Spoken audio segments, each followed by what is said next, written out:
instead of having 3 meals a day, now we are having 1 meal a day. So we don't have actually enough food at the moment, which is we are struggling with starvations. We don't have a water, we are struggling with the thirsty.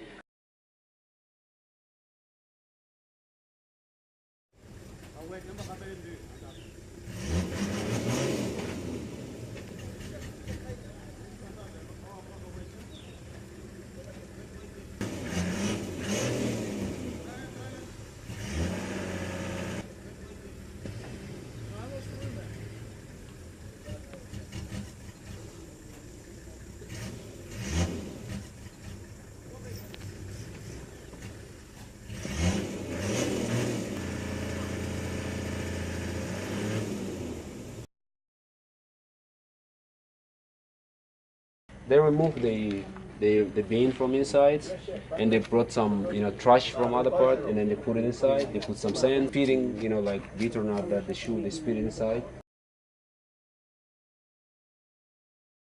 Recently, we start having a different symptoms of the guys, like they're having skin problems with rash since we started using the warm water.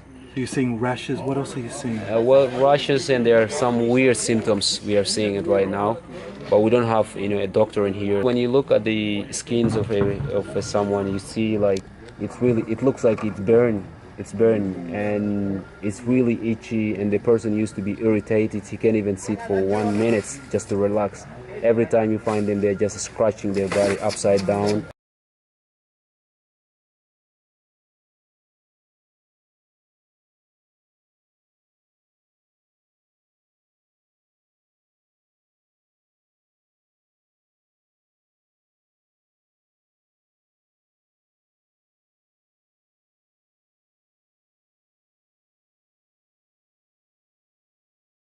Well, in fact, we have over than 150 men right now. They are on regular medication, and they need to get their medication on time.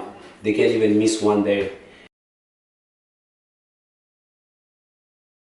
The doctors and nurses and medicines is banned from coming in here, and now we've been pleading for the authority just to allow at least 1 nurse or doctor to come and check how the men, those people who are on regular medication, they need to be checked up by the nurse.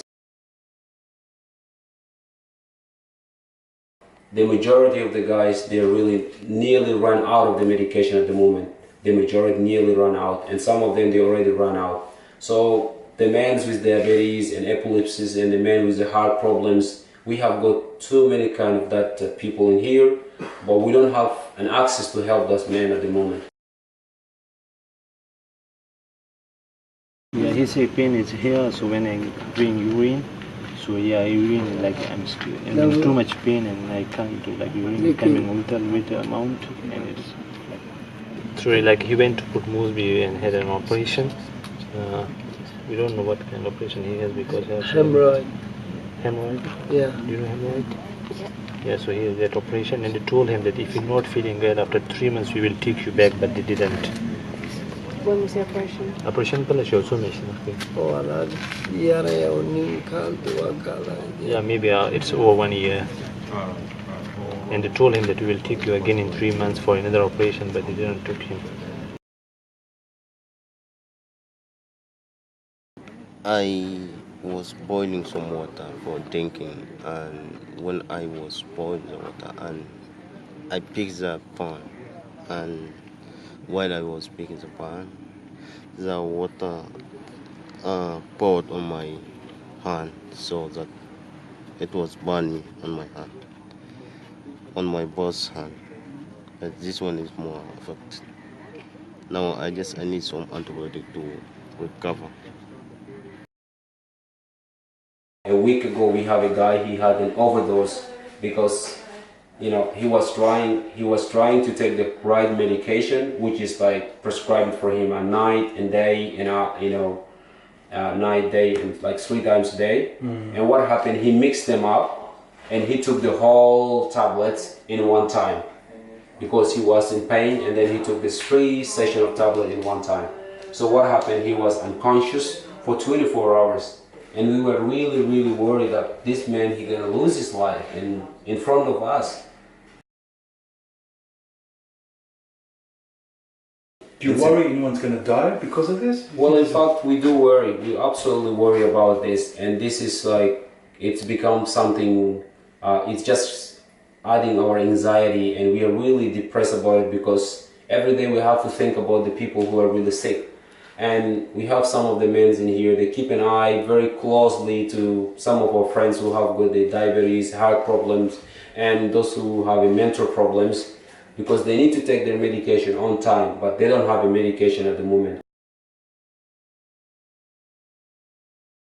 Well, the pressure that what we have experienced from the authority for the last 4.5 years made a lot of men to take a medication which is antidepressants and sleeping tablets, and they are all gone now. So some of them now, what they are doing, they are trying to like what we call like taking coffee just to kind of drugging themselves with a lot of caffeine. It's like 20 cups of coffee in a day, 25 without sugar, sometimes 30, and they don't sleep like for, I know a couple of guys, they haven't slept for a week.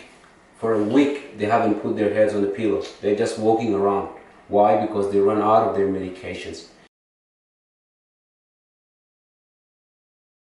There's no safety for us out there, and some of our friends who left the detention center 2 years ago, it's hundred of armed robbery, hundred of other.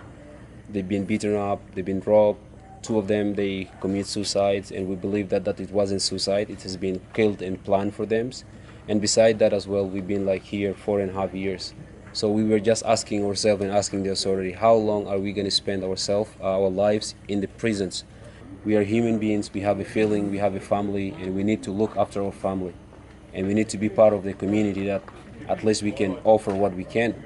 What we cannot just spend all our life in detention center. And this is, some of the example that we are trying to give to the world, that it doesn't matter what you did.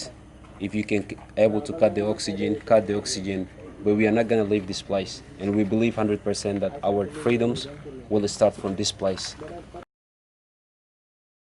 Well, the freedom that the men are talking about is freedom. You have to be free mentally, physically, and also you have to be in a safer place that you can start sharing your loves and your ability in terms of what you can offer to the society, where you're gonna stay.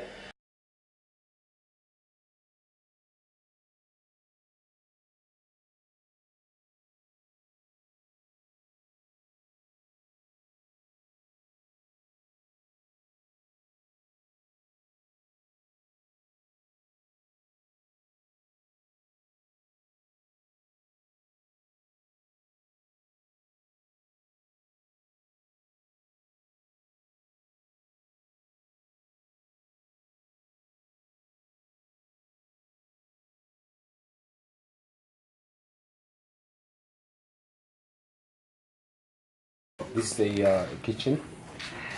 So the guys they put their the food in here, and then they start distributing to their community. This is the drinking water.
Put the material up there, you open the water bottle, and then when it starts raining, what you're gonna do is that when the material get wet, so the material gonna just, the water gonna come straight away to the bottle. So this guy's now, he already saved like 6 bottles of water. He will come and collect them tonight.